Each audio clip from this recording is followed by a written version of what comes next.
Welcome to Reading Hours. Today's book is Harry Potter and the Cursed Child. Please let us know in the comments about any books you want us to summarize.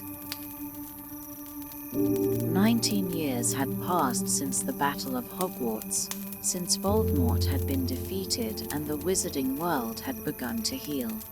Life had moved on, but for Harry Potter, now a husband, father, and head of magical law enforcement, the past was never truly gone. He stood on platform 9 3/4, watching as steam curled around the Scarlet Hogwarts Express, his heart filled with a strange mix of pride and unease. He had been here before, many times, but this time was different. This time, he was watching his own children step onto the train. His eldest son, James Sirius Potter, was full of energy, excited for another year at school, already laughing with his friends. His youngest, Lily, was still too young to attend but bounced on her feet, eager for her turn. And then there was Albus Severus Potter, his middle child, standing stiffly beside his trolley, his bright green eyes mirroring Harry's own. Albus was nervous. The weight of being Harry Potter's son seemed heavier on his shoulders than on James's, and Harry could see the fear hidden beneath his quiet demeanor. James had been sorted into Gryffindor without hesitation, and Lily would likely follow. But Albus had spent weeks worrying about where he belonged. As they walked toward the train, James teased him, smirking as he said, "If you end up in Slytherin, Mum and Dad will disown you." Albus's face turned pale, and Harry felt a pang of guilt. He placed a hand on his son's shoulder and knelt beside him, lowering his voice so only Albus could hear. "You're named after 2 headmasters of Hogwarts. One of them was a Slytherin, and he was the bravest man I ever knew." Albus looked up, still uncertain. "But if it really bothers you, the Sorting Hat takes your choice into account." He wanted to ease his son's worries, but Albus still seemed unconvinced. As the train whistled, signaling departure, Albus hesitated on the steps, casting one last glance at his parents. Ginny waved, encouraging him forward, and reluctantly, he boarded. Harry's unease only grew as the train disappeared down the track. He couldn't shake the feeling that something was shifting, that the past was not as distant as he had hoped. Albus wandered down the train, struggling to find a compartment that wasn't already filled with students who whispered about him as soon as they saw his face. He felt suffocated by the attention, just as his father had once felt.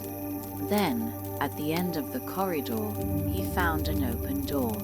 A pale, sharp-featured boy with messy blonde hair sat alone, flipping through a book. He looked up as Albus hesitated in the doorway. "Mind if I sit here?" Albus asked. The boy shrugged.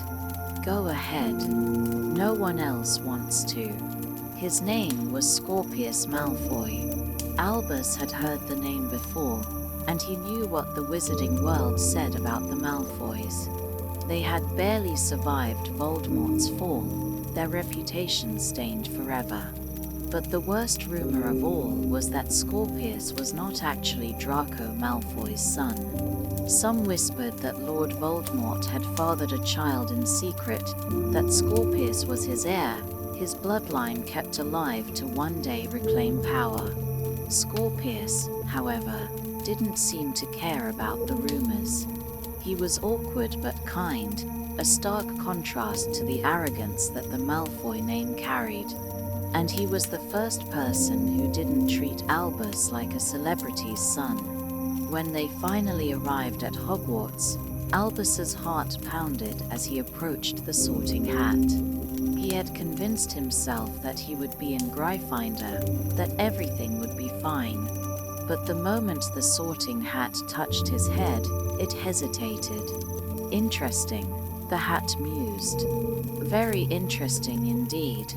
You could be great, you know. You have ambition, intelligence, a deep desire to prove yourself. Yes, Slytherin would do well for you. Albus froze. Slytherin. His worst fear. No, he whispered desperately. Not Slytherin. Not Slytherin. But the hat only chuckled. Are you sure? You could do well here. He squeezed his eyes shut, his hands gripping the edge of the stool. I want Gryffindor. The hat went silent for a moment. Then, it sighed. No, I think not. Better be. Slytherin. Gasps echoed through the great hall. Albus's face burned as he slid off the stool and stumbled toward the Slytherin table. He could feel the weight of every pair of eyes in the room, the shock, the whispers. The son of Harry Potter, a Slytherin. From that moment on, everything changed. Albus did not have the easy, adventurous school life that his father had once had. He struggled with magic, fell behind in his studies, and found himself isolated from the other students, most of whom viewed him as an anomaly. To make matters worse, his father's shadow loomed over him at every turn. Everyone expected him to be brilliant, courageous, exceptional, just like Harry Potter. But Albus wasn't any of those things. He wasn't Gryffindor's golden boy. He wasn't the next great Quidditch player. He wasn't even particularly talented at spell work. The only person who understood him was Scorpius. The two became inseparable, bound by their shared misfit status. While the rest of the school whispered about Scorpius's supposed connection to Voldemort, Albus refused to believe it. He knew what it was like to have rumors define who you were. As the years passed, Albus's relationship with his father grew more strained. Harry tried to guide him, but the weight of expectation crushed Albus. Every attempt Harry made to bond with him only made things worse. When Albus failed at Quidditch, Harry tried to encourage him, but all Albus heard was disappointment. When Albus struggled in class, Harry told him that he would find his strengths elsewhere, but Albus took it as a reminder that he was failing. The tension reached a breaking point one evening at home when Albus, fed up with being compared to his father, shouted, "I wish I wasn't your son." The words hit Harry harder than any curse. For the first time in his life, he saw his son not as the boy he had been trying to protect, but as someone who had been struggling under the weight of his name. Meanwhile, a storm was brewing in the wizarding world. Harry, now the head of magical law enforcement, had discovered something disturbing. A time turner had been found. It should have been impossible. Time turners had been destroyed years ago, but somehow, this one had survived. Even worse, it wasn't just any time turner. This one was rumored to be able to go further back than any that had ever existed. One night, an unexpected visitor came to Harry's office, Amos Diggory. Old, frail, and still mourning the loss of his son, Cedric, Amos begged Harry for help. He had heard about the time turner, and he wanted Harry to use it to bring Cedric back. But Harry refused. Time was dangerous. He had learned that lesson years ago. Messing with the past never ended well. Amos left in anger, but what neither he nor Harry realized was that they had been overheard. Albus had been standing outside the door, listening to every word. And as he heard his father refuse to change the past, refused to undo a mistake that had cost Cedric his life, something in Albus shifted. If his father wouldn't fix it, then he would. He would prove that he was more than just the disappointment everyone believed him to be.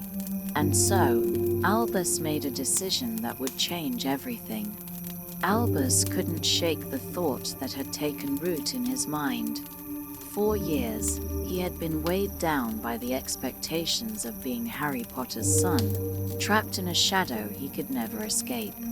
But now, for the first time in his life, he saw a way to make a difference. To do something that wasn't about his father, wasn't about the war or Voldemort or the legacy of the boy who lived. It was something for him, something that would prove he was more than just Harry Potter's disappointment. Cedric Diggory had died because of a mistake. If the mistake had never happened, if Cedric had never touched the port key, if history had played out just slightly differently, Cedric would still be alive. He had overheard his father's conversation with Amos Diggory, the way Amos had pleaded for another chance to save his son. Harry had refused. He had called it too dangerous, had said time should not be meddled with. But Albus didn't believe that. His father had always been hailed as the great hero, the one who had risked everything, defied the rules, fought back against the impossible. But now, when it came to saving one life, he refused to act. If Harry wouldn't do it, then he would. Albus knew he couldn't do it alone. There was only one person in the world who understood him, who had always been by his side even when the rest of Hogwarts whispered behind their backs. Scorpius Malfoy. That night, Albus sat beside his best friend in the dimly lit Slytherin dormitory, his heart pounding as he whispered his plan. Scorpius was hesitant, shifting uneasily on his bed as he listened. "Albus, you do realize how insanely dangerous this is, right? This isn't some prank. This is time travel." Albus didn't care. He had already made up his mind. Cedric Diggory didn't have to die, he argued. He died because of a stupid accident. We can fix it. I know there's a time turner in the ministry. My dad has it. And if we get it, we can go back and change things. Just one small thing. Nothing big. We just have to make sure Cedric doesn't get to that port key. Scorpius ran a hand through his hair, looking like he wanted to argue more, but Albus could see the curiosity in his eyes. There was a part of Scorpius that was just as restless as Albus, just as eager to prove himself in a world that only saw him as a disappointment. Then, Albus said the words that sealed their fate. "We could be the ones who save him." Scorpius hesitated for only a moment before he nodded. They needed a plan. The Hogwarts Express was scheduled to take them back to school the next morning, but Albus had no intention of getting on that train. Instead, he and Scorpius slipped away into the night, using magic to sneak into St. Oswald's home for old witches and wizards, where Amos Diggory lived. They needed help, and they knew exactly who to find. Delphi Diggory.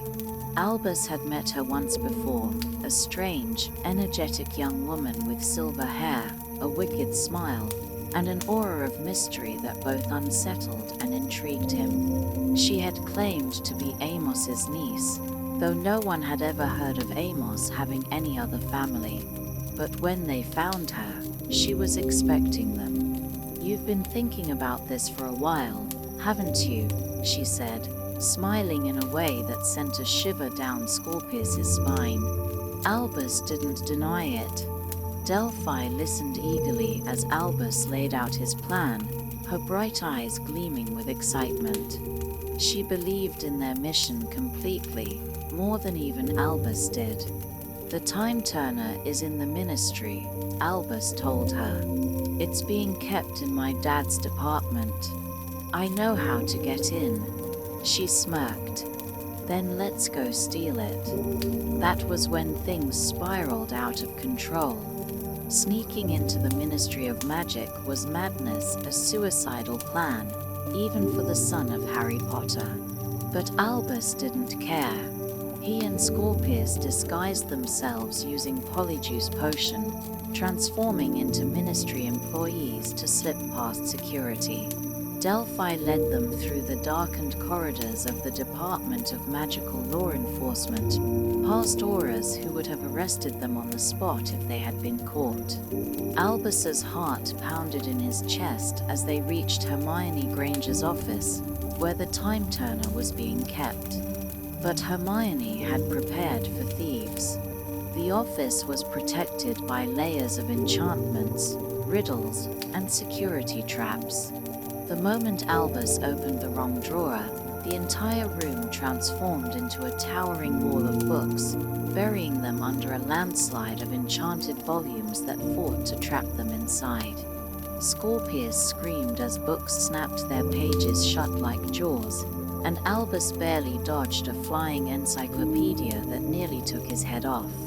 Delphi fought back with magic, blasting a path forward, and together, they clawed their way toward the tiny golden hourglass hidden at the bottom of a locked cabinet. Albus snatched it just as the door burst open. Harry Potter stood in the doorway. Albus's blood turned to ice.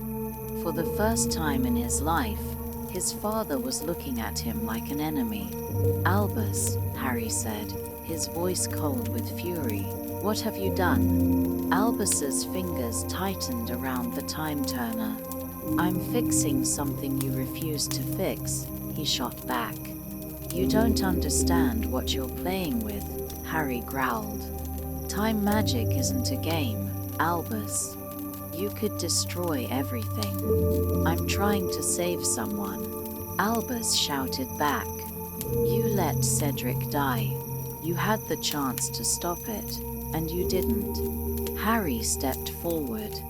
"Give me the time turner. Now." Albus didn't think. He just acted.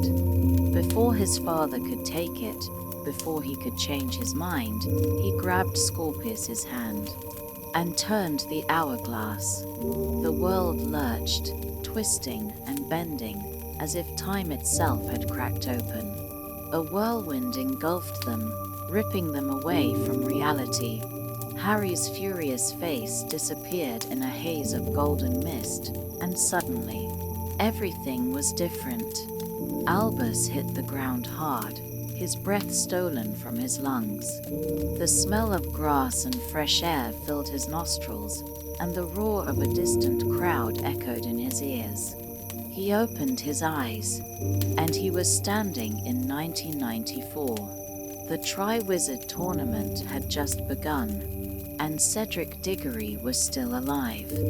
Albus's head spun as he struggled to adjust to his surroundings. The air was thick with excitement, the distant roar of the crowd ringing through his ears. He could feel the cool grass beneath his fingertips as he pushed himself up, disoriented from the dizzying effects of the time turner. Scorpius groaned beside him, looking just as dazed. Delphi, however, stood tall, her silver hair catching the sunlight, her face unreadable. Albus barely had time to take it all in before realization struck him they had done it. They were in the past. The towering stands of the Quidditch pitch stretched above them, filled with thousands of students and professors. The banners of Hogwarts' 4 houses waved in the wind. The atmosphere was electric. They had arrived in the middle of the Triwizard Tournament during the first task. Albus's heart pounded. This was it. This was where they could make the first change. Cedric Diggory was standing on the other side of the stadium, preparing to face a dragon. Everything looked exactly as it did in the history books. Cedric was calm, confident, determined, dressed in his Hogwarts robes, his wand clutched tightly in his hand. The tournament's champions, Cedric, Victor Krum, Fleur Delacour, and Harry Potter were all lined up, waiting for their names to be called. The Hungarian Horntail, the most vicious of the dragons, roared in the distance. Albus knew that Cedric would successfully retrieve the golden egg. This wasn't the task that led to his death, but it was the first moment they could change something. If they could just embarrass him or cause a distraction, maybe it would be enough to make sure Cedric never made it to the final task. Albus turned to Delphi. "What do we do?" he whispered. Delphi's gaze was steady. "A simple spell. We just need to make Cedric fail in front of everyone."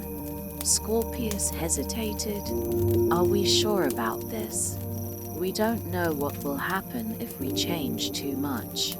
Albus's jaw tightened. "We have to try." Before they could second-guess themselves, Delphi whispered, "Confundus." A ripple of magic shot from her wand, unseen by the thousands of spectators in the stands. It hit Cedric just as he stepped forward to face the dragon. For a moment, nothing happened. Then, Cedric stumbled. The confident look on his face vanished, replaced with uncertainty.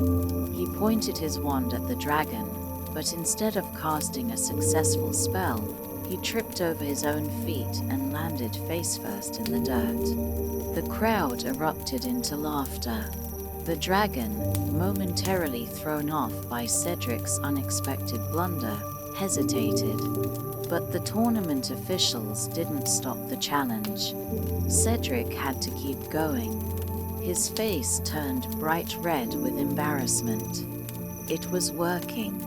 Cedric, humiliated but determined, scrambled to his feet, but he had lost precious seconds. His confidence was shaken, and when he finally cast a spell, it was weaker than it should have been. The dragon knocked him backward with a swipe of its tail, sending him rolling across the pitch. The laughter grew louder. Albus, watching from the shadows, felt a flicker of guilt. He had never met Cedric in real life, but seeing him struggle like this, knowing that they had intentionally set him up to fail, made him feel uneasy. But he reminded himself why they were doing this, to save Cedric from his real fate. When Cedric finally retrieved the golden egg, it was a full minute behind schedule. He had completed the first task, but not as the proud, noble Hogwarts champion, instead as a laughingstock. Scorpius tugged on Albus's sleeve. "We did it," he whispered. "Can we go now?" Albus nodded. Delphi grinned in approval. They had made the first change, and now it was time to go back. Albus gripped the time turner and turned it once more. The world spun. They crashed back into the present, hitting the ground hard outside Hogwarts. Albus let out a breath, his heart still racing from the trip. But something was wrong. Scorpius wasn't beside him. Delphi was gone. Albus spun around, panicked, and found Scorpius sitting in the grass, alone, looking absolutely terrified. "Where's Delphi?" Albus gasped. Scorpius stared at him with wide, horrified eyes. "Forget Delphi. Something's changed." Albus's stomach dropped. The Hogwarts castle looked different. The air itself felt different. And as they ran toward the Great Hall, the reality of what they had done began to unravel before them. The castle was filled with different students, all whispering and casting uneasy glances their way. The portraits on the walls, even the suits of armor, felt off, like the Hogwarts they had known wasn't quite the same anymore. Scorpius grabbed Albus's arm, his voice shaking. "Albus, something's really, really wrong." They reached the Slytherin common room, but as soon as they stepped inside, a group of students turned to look at them. And they weren't looking at Albus. They were looking at Scorpius. A girl stepped forward. "Scorpius Malfoy," she said breathlessly, her eyes wide with admiration. the Scorpion King himself. "I can't believe you're back." Albus and Scorpius stared at each other in horror. Something had changed, and it wasn't just Cedric Diggory's future. It was everything. Albus Potter and Scorpius Malfoy had hoped to undo a tragedy, to make right what they saw as an injustice. But time was proving itself a cruel and unpredictable force. What had started as an adventure, a daring attempt to rewrite history, had turned into a nightmare. They had altered reality in ways they could never have imagined, and now, as Scorpius found himself alone in a timeline he barely recognized, the weight of their mistake pressed down on him with crushing force. Scorpius had never thought of himself as a hero. He had always been the quiet one, the one overshadowed by his father's past and misunderstood by his peers.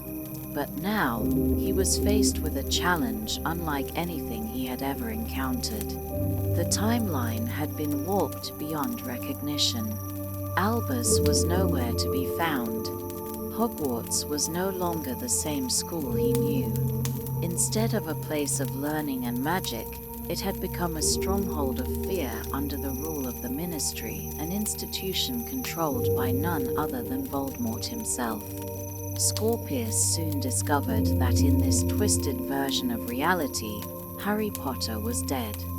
The Battle of Hogwarts had not ended in triumph, but in Voldemort's ultimate victory. Without Harry, the world had fallen into darkness, and Voldemort had secured his reign over both wizards and muggles alike. Those who had once fought against him had been wiped out or forced into submission. The Order of the Phoenix no longer existed. Dumbledore's army was nothing but a forgotten memory. And, most disturbingly, in this world, Scorpius Malfoy was a trusted enforcer of the Dark Lord's regime, known ominously as the Scorpion King. It was impossible.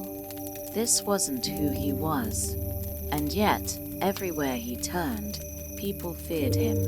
He was celebrated for his cruelty, praised for his loyalty to Voldemort, and deeply respected by the worst of the wizarding world. Students at Hogwarts cowered in his presence, and even teachers bowed before him. The weight of it was unbearable.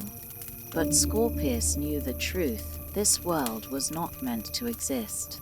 He had to fix it. Determined to find a way back to his original timeline, Scorpius sought out the only person he thought might believe him, Professor Severus Snape.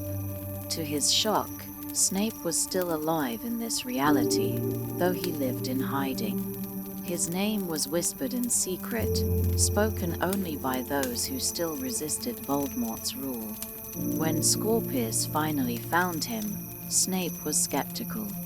After all, why would the feared Scorpion King seek out a fugitive? But there was something about the desperation in Scorpius's voice, the genuine fear and confusion in his eyes, that made Snape listen. Scorpius told him everything: the time turner, the mission to save Cedric Diggory, the unintended consequences, and the way the world had twisted into something unrecognizable. Snape, ever the calculating mind, questioned him, probed for inconsistencies, but eventually he saw the truth. Scorpius wasn't lying, and if what he said was real, then they needed to undo what had been done. Snape took Scorpius to the only remaining members of Dumbledore's army, Hermione Granger and Ron Weasley. But they were nothing like the people Scorpius had once known. Hermione, once the brilliant and confident leader, was now a hardened and weary warrior, forced into hiding. Ron had lost the light-hearted charm that once defined him. Instead, he was a man who had suffered loss, a man whose life had been shattered by Voldemort's rule. When Scorpius explained his mission, Hermione and Ron were stunned. They had long believed that the world they lived in had been inevitable, that Voldemort's rise to power had been unavoidable. But now, They had a chance, however small, to set things right. Their plan was risky, but they had no choice. Using the last remnants of magic and resistance they had, they helped Scorpius travel back in time one last time. He returned to the moment where he and Albus had interfered with Cedric's fate. And with everything in him, Scorpius undid what they had done. As soon as he corrected the timeline, reality shifted once more. The dark, twisted world of Voldemort's reign began to unravel around him. The last thing he saw before everything faded was Snape giving him a solemn nod of approval, one final act of sacrifice for the greater good. Then, suddenly, Scorpius was back in the lake at Hogwarts. The sky was bright again. The world was right again. And Albus, his best friend, was alive. Relief flooded through Scorpius, but their troubles weren't over yet. While they had restored the timeline, their actions had not gone unnoticed. Delphi, the mysterious young woman who had encouraged them to meddle with time in the first place, was still out there. And now, her true motives were becoming terrifyingly clear. Delphi had never been just a simple ally. She had never truly cared about saving Cedric Diggory. No, her real mission was far more sinister. She was Delphine, the secret daughter of Lord Voldemort and Bellatrix Lestrange. Her entire life had been spent in the shadows, waiting for the right moment to resurrect her father's legacy. And by manipulating Albus and Scorpius, she had almost succeeded. Now, with her identity exposed, she no longer needed to hide. Realizing the depth of the danger, Harry Potter, Hermione, Ron, and Draco Malfoy took action immediately. They interrogated Albus and Scorpius, learning the full extent of their meddling with time. Harry, overwhelmed with anger and fear, blamed Albus for everything. But Draco, in a rare moment of wisdom, pointed out that their children had only been seeking what they themselves had never given them, a sense of purpose. While the adults argued, Delphi vanished into the night, leaving only cryptic clues behind. She wasn't done yet. Her goal was still within reach. Her final act was the most dangerous of all. Using her own dark magic and knowledge of time travel, she went further back than anyone ever had to the very night when Voldemort attempted to kill baby Harry. She intended to change the most pivotal moment in history. If she could warn her father, if she could prevent him from making the mistake that led to his downfall, then the world would belong to him forever. Realizing what she had done, Albus, Scorpius, Harry, and the others knew that they had only one chance to stop her. If they failed, everything, the entire world as they knew it, would cease to exist. And so, father and son, friends and foes, wizards and warriors, all raced against time itself to stop the daughter of Voldemort before it was too late. The stakes had never been higher.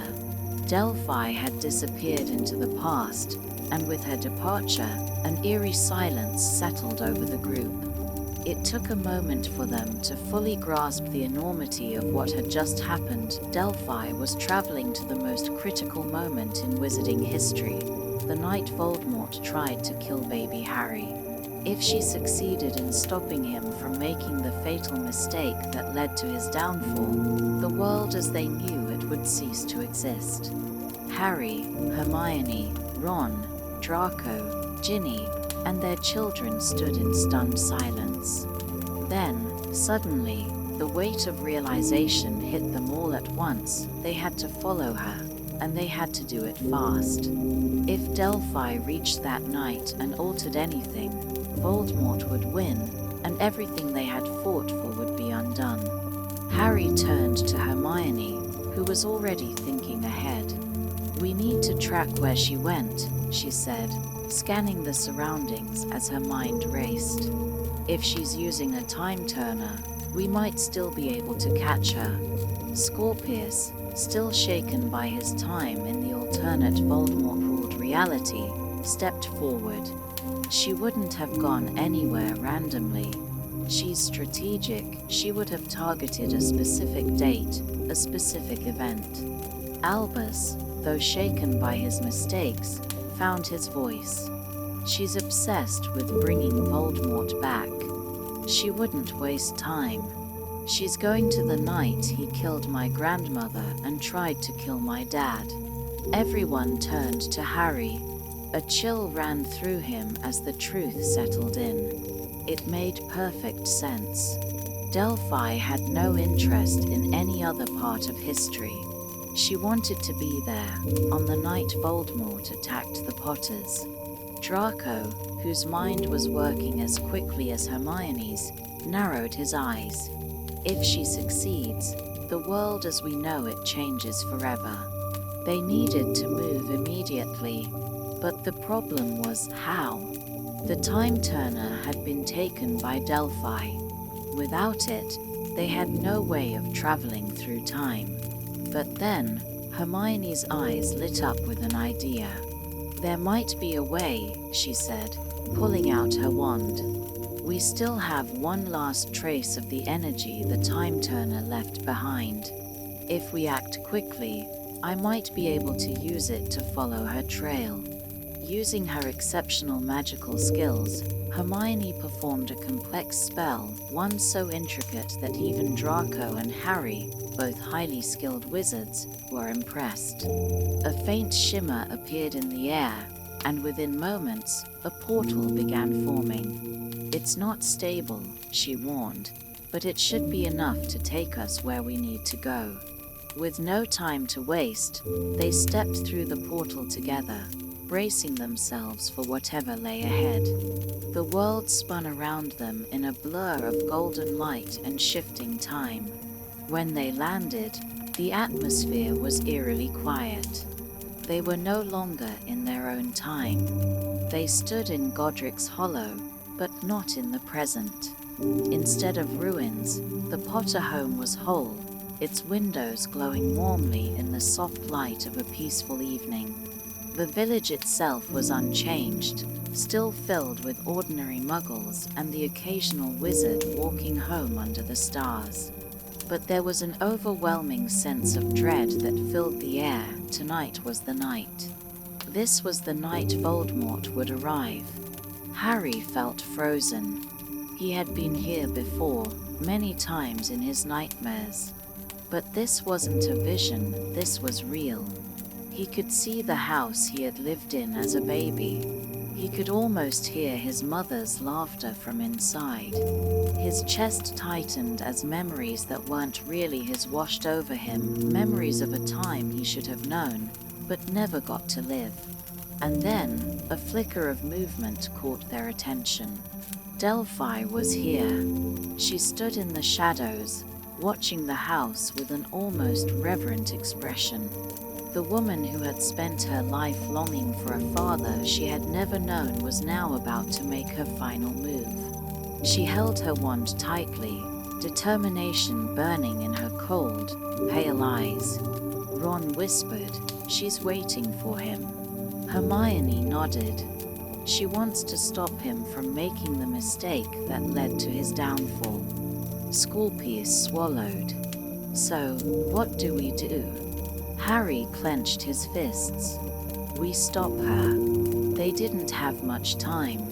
If Voldemort arrived and found Delphi interfering, he might listen to her. He might take her warning seriously. And if he changed his approach even slightly, the entire timeline would unravel. They spread out, moving cautiously through the shadows.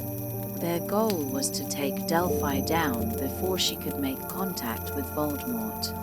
But before they could act, Delphi turned and locked eyes with them. She smirked. "You're too late." Then, from the darkness of the night, a figure appeared. He was tall and thin, his black robes flowing like liquid shadows. His pale, inhuman face was illuminated by the moonlight, and his snake-like red eyes burned with malice. Lord Voldemort had arrived. A hush fell over them as the most feared wizard in history stepped into the light, his wand already drawn. Delphi turned toward him, her eyes wide with anticipation. This was it, her moment. The moment she had waited her entire life for. She fell to her knees before him, trembling with devotion. "My lord," she whispered, "I am your daughter." Voldemort regarded her with a mixture of curiosity and disdain. "My daughter." His voice was as chilling as the wind that swept through Godric's Hollow. "I have no daughter." Delphi's hands shook as she tried to explain. "You and Bellatrix Lestrange, before the final battle, she bore me in secret. I was hidden from the world so that I could fulfill your legacy." Voldemort studied her for a long moment, and then, to Delphi's horror, he laughed. It was not a laugh of recognition, nor one of pride. It was a laugh of mockery. "Do you think I would care for such a weakness?" Voldemort sneered. "A child, an heir. I have no need for such things." Delphi's breath caught in her throat. "But you disappoint me," he said coldly, "and I do not tolerate disappointment." Without another word, he raised his wand. Avada Kedavra. A burst of green light shot toward Delphi, but before it could strike her, Harry acted. He lunged forward, shoving Delphi out of the way. The killing curse missed its target and instead hit a nearby tree, splitting it in half with a thunderous crack.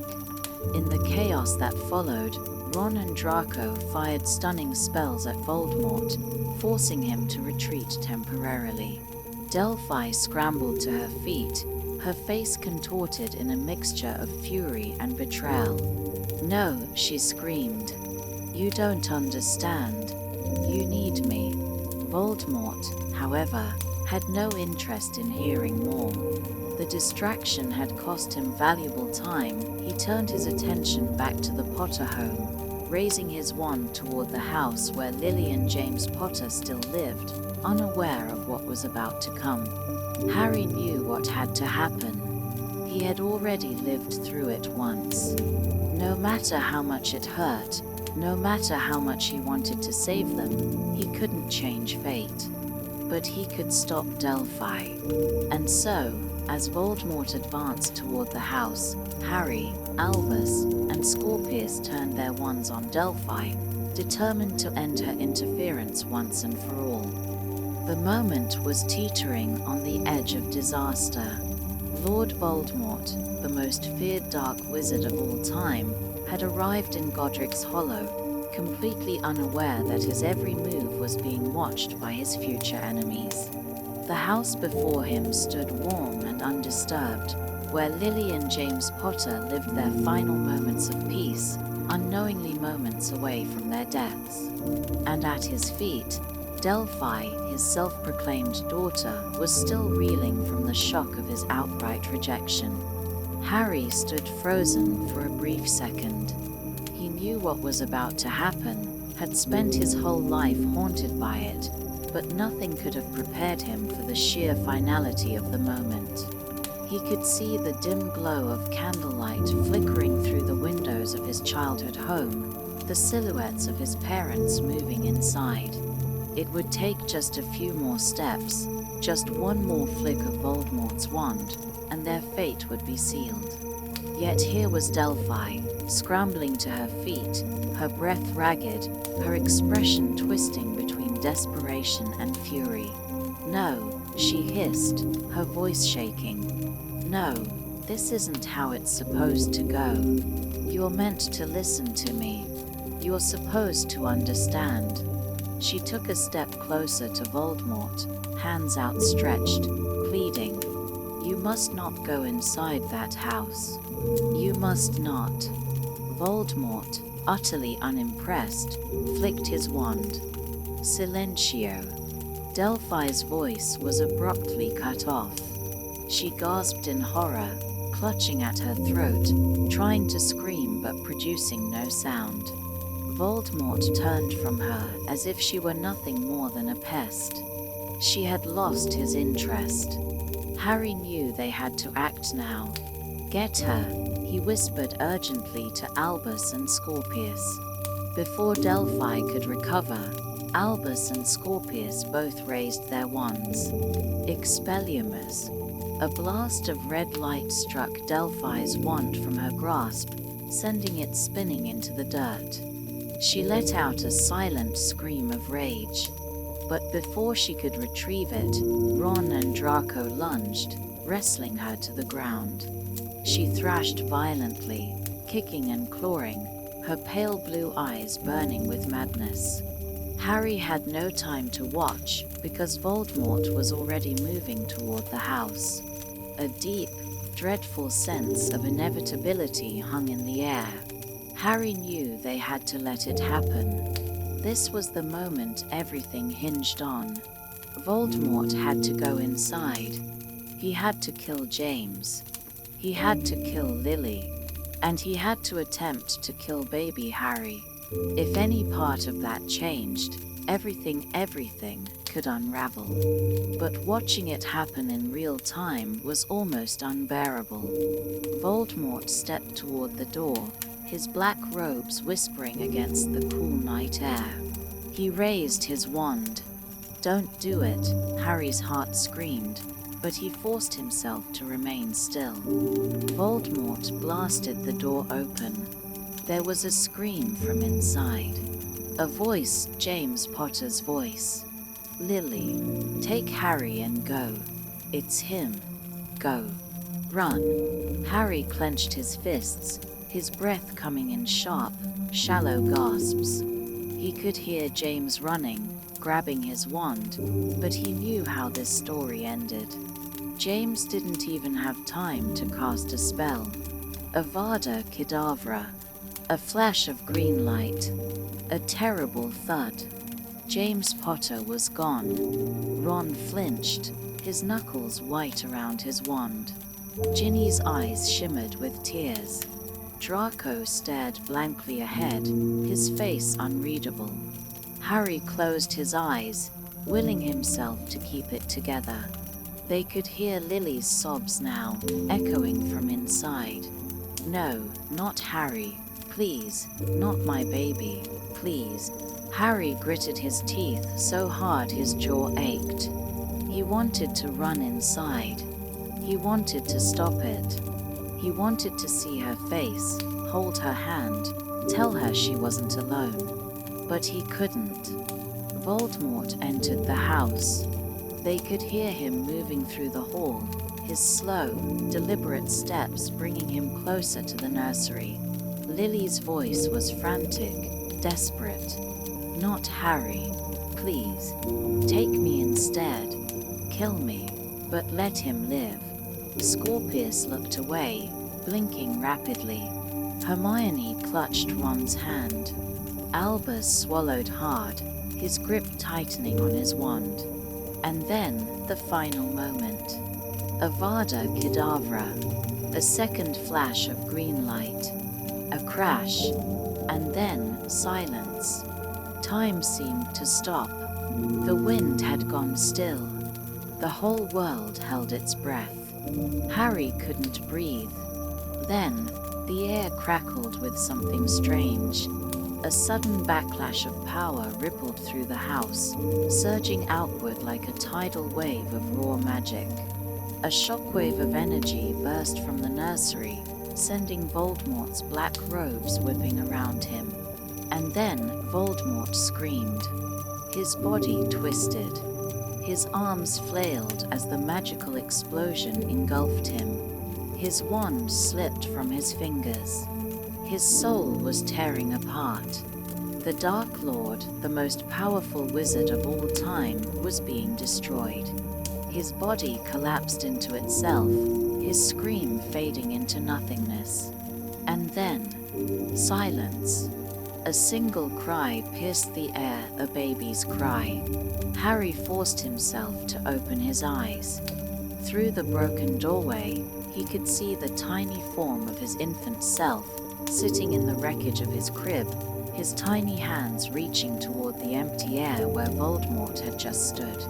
A thin trail of blood ran down his forehead, forming the lightning-shaped scar that would define him forever. It was over. History had repeated itself. Harry took a shaky breath. His parents were gone. Voldemort had been defeated.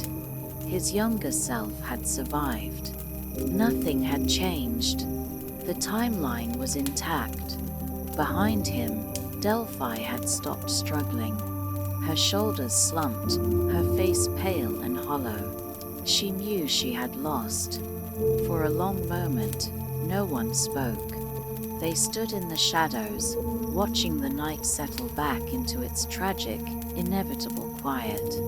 Then Hermione whispered, "We should go." Harry nodded. There was nothing left to do here. They had saved history. They turned away from the house, leaving baby Harry behind, crying in his crib, the boy who lived. As they stepped back toward the spot where they had arrived, the magic of time began to pull them back, the golden threads of the past unraveling.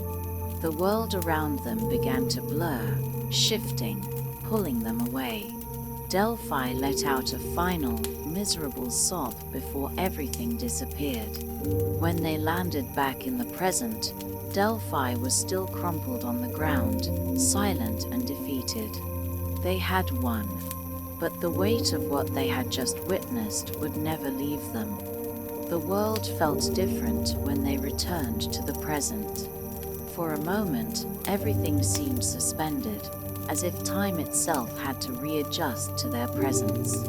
Harry, Albus, Scorpius, Hermione, Ron, Ginny, and Draco all stood in the ruins of the destroyed Hogwarts Quidditch pitch, the very place where they had traveled back in time. Delphi was still on the ground, her hands gripping the dirt, her shoulders rising and falling as she gasped for breath. It was over, but Harry's heart was still hammering in his chest.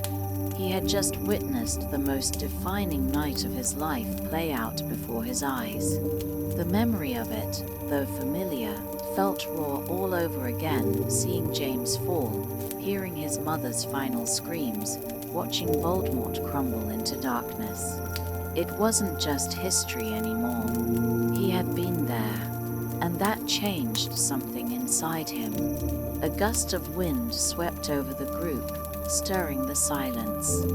Hermione was the first to act.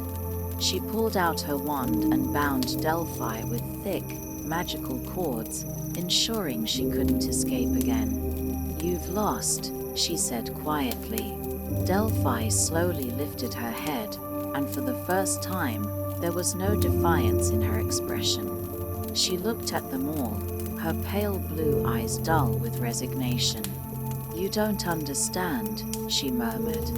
Her voice had none of the sharp arrogance it usually carried.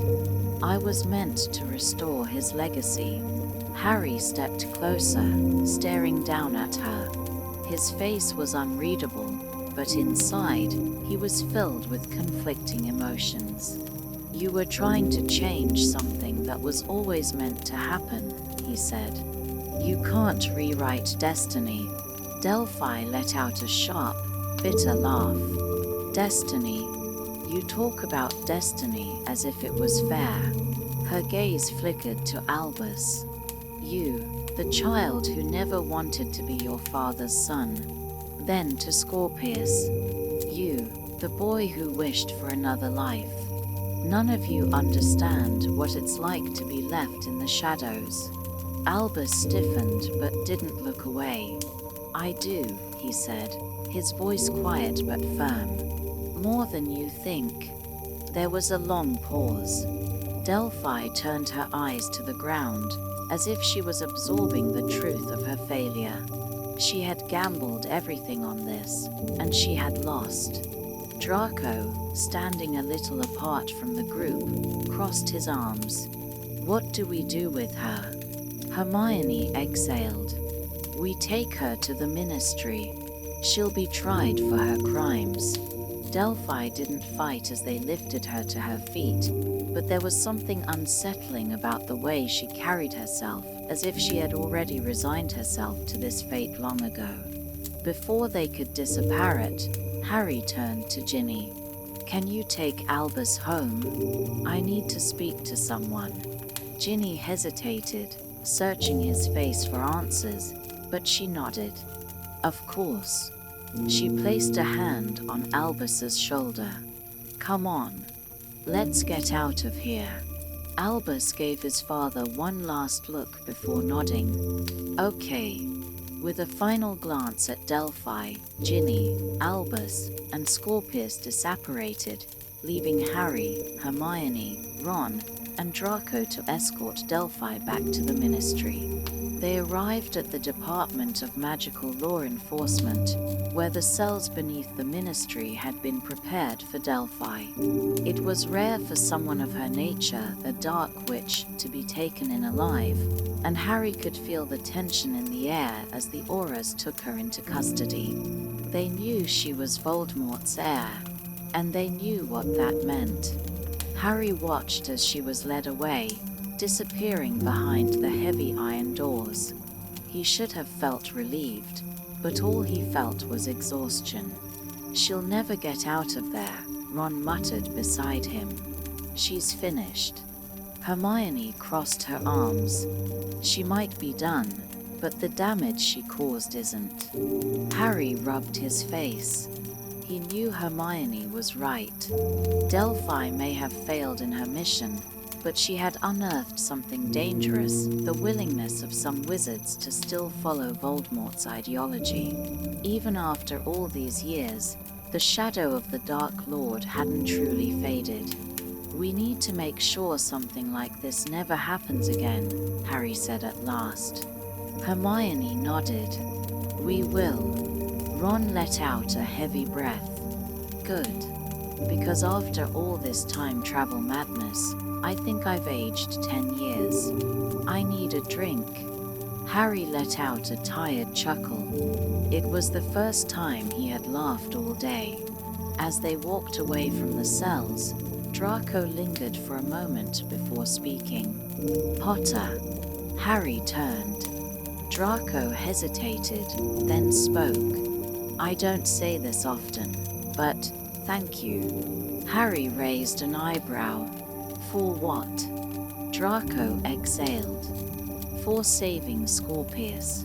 His voice was rough, the words clearly difficult for him to say. "For letting him be friends with your son." Harry studied him for a moment. Then he nodded. "Albus is lucky to have him." Draco gave a short nod before turning away. As Harry left the Ministry, he couldn't shake the feeling that, despite everything, the future was shifting, and perhaps, for the first time in a long time, it was shifting in the right direction. The dust had settled. Delphi had been captured, and time itself had been restored. Yet, as Harry walked through the dimly lit corridors of the Ministry of Magic, he knew his battle was not entirely over. The past few days had reopened wounds he thought had long since healed, and as much as he wanted to put it all behind him, there was still something lingering in the air, a weight that refused to lift. When he arrived home that night, Grimmauld Place was eerily quiet. Ginny was in the sitting room, a book in her lap, though she wasn't reading. She looked up as he entered, eyes filled with unspoken thoughts. "Albus is upstairs," she said softly. Harry nodded. "How is he?" Ginny studied him for a moment before answering. "Quiet." Harry sighed, rubbing the back of his neck. "He's been through a lot." "So have you," she pointed out. Harry hesitated before sitting beside her. There was a long silence between them, comfortable yet charged. "Do you think I handled it right?" he asked finally. "Any of it?" Ginny set her book aside and turned to him. "Harry, what you did, you saved time itself. You saved our son. There was no right or wrong way to do that." Harry nodded, though he wasn't sure he believed it. After another moment, he stood and headed upstairs. Albus was sitting on his bed when Harry knocked on the doorframe. His son looked up but didn't say anything. "Mind if I come in?" Albus shrugged. Harry stepped inside, taking a seat in the chair across from the bed. "I know it's been a rough few days." Albus scoffed. "That's an understatement." There was something different in Albus's eyes, a maturity that hadn't been there before. He had seen things no child should have seen. He had stood in the past and witnessed history unfold. He had faced danger and made choices that would haunt him for years to come. "Do you regret any of it?" Harry asked. Albus hesitated. "No," he admitted. "I mean, I regret the part where we nearly died about 10 different times, but I don't regret trying to fix things." Harry sighed, leaning forward with his elbows on his knees. "I understand that. More than you know." Albus looked at him curiously. "When you were my age, did you ever feel like you didn't belong?" Harry gave him a small, sad smile. "All the time." Albus nodded slowly. "I think I get it now." Harry took a deep breath. "Albus, I want you to know something. No matter what house you're in, no matter what mistakes you make, you will always be my son. And I will always be proud of you." Albus swallowed, his gaze fixed on the floor. "Even though I messed up?" Harry smiled. "Especially then." There was a long pause before Albus nodded. "Okay." It was a simple word, but it carried weight. It was an acceptance, a step forward, a new beginning. The following day, Hermione called an emergency meeting at the Ministry. The Time Turner had been destroyed, but the implications of its existence were still being discussed at the highest levels. Time travel, once thought to be nearly impossible, was now a dangerous reality. "This can never happen again," Hermione said firmly, standing at the head of the long table. The other Ministry officials, including Kingsley Shacklebolt and various department heads, nodded in agreement. Harry sat beside her, arms crossed. There are still wizards out there who believe in Voldemort's cause. If they ever got their hands on something like this, we'd be looking at another war, Draco finished grimly. Kingsley nodded. "We need tighter security measures in place. We need to ensure no one else can tamper with time." A silence fell over the room as everyone absorbed the gravity of the situation. Finally, Hermione took a deep breath. "We'll draft new legislation immediately. This isn't just about protecting the present, it's about protecting the future." As Harry left the Ministry later that day, he found himself wandering through the streets of London. He passed by a familiar alleyway and, without thinking, turned into it. At the very end stood the entrance to the Leaky Cauldron. The pub had changed very little over the years. The wooden sign creaked slightly in the breeze, and inside, the warm glow of lanterns flickered against the walls.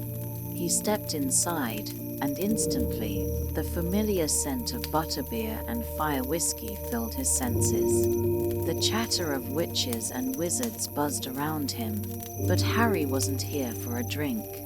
He made his way to the far end of the room, where an old man sat hunched over a cup of tea. Aberforth Dumbledore. The moment Harry approached, Aberforth looked up.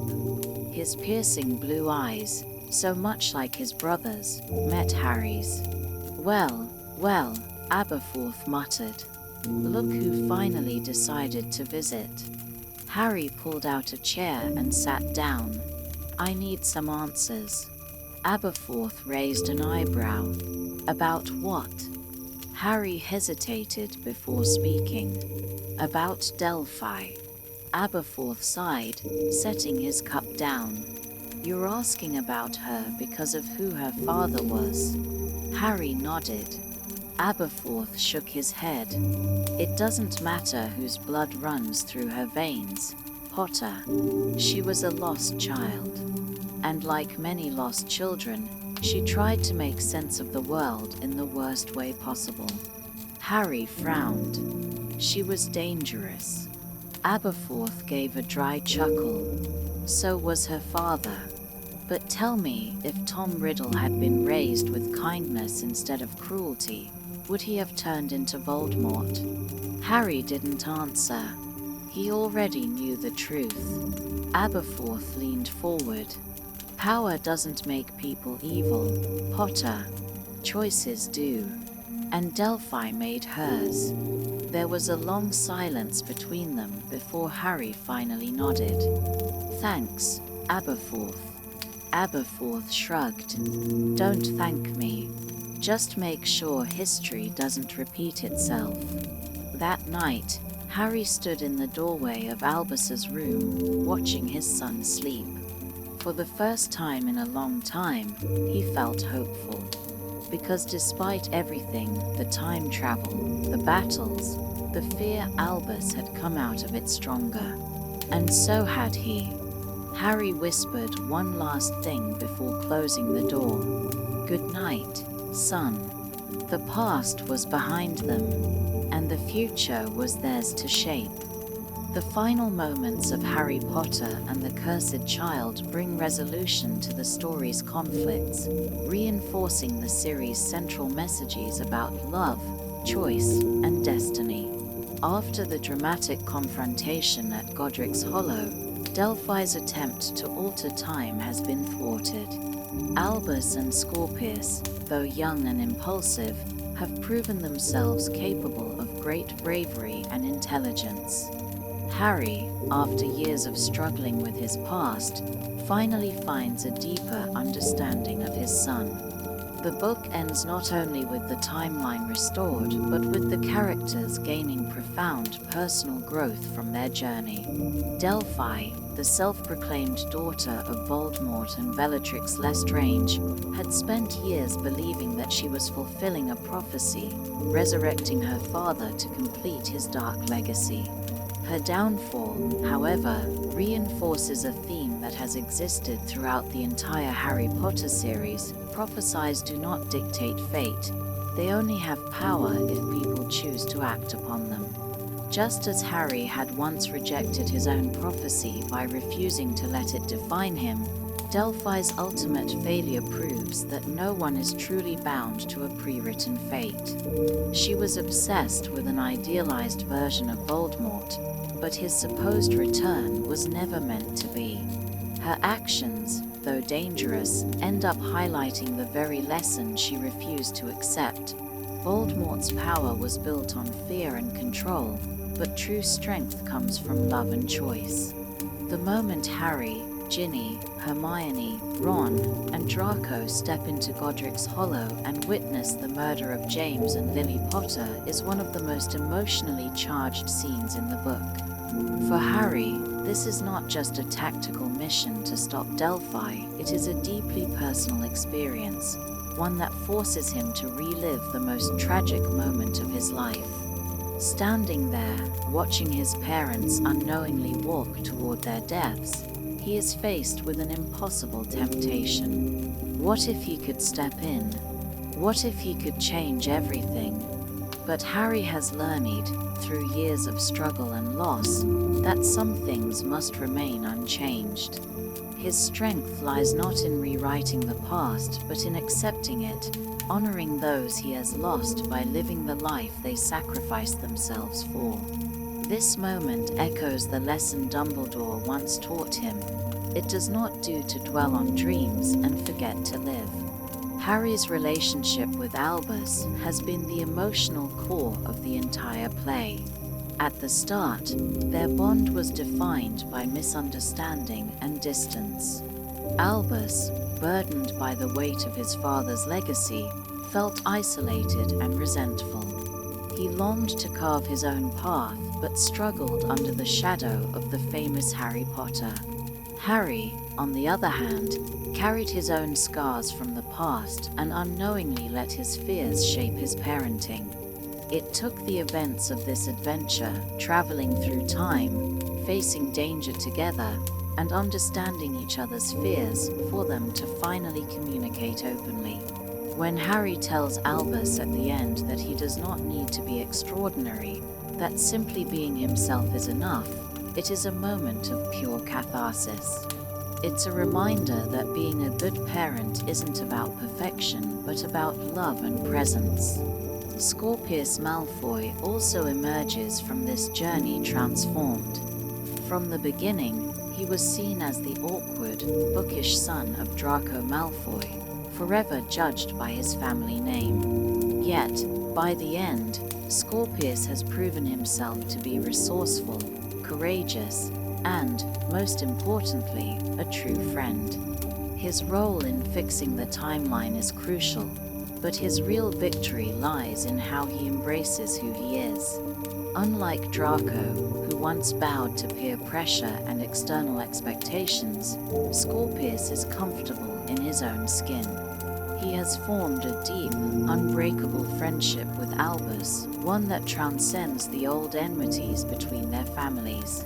In many ways, their friendship symbolizes a new era for the wizarding world, one that moves beyond the grudges of the past. Draco Malfoy, too, experiences significant growth in the Cursed Child. Once Harry's bitter rival, he has matured into a father who values his son above all else.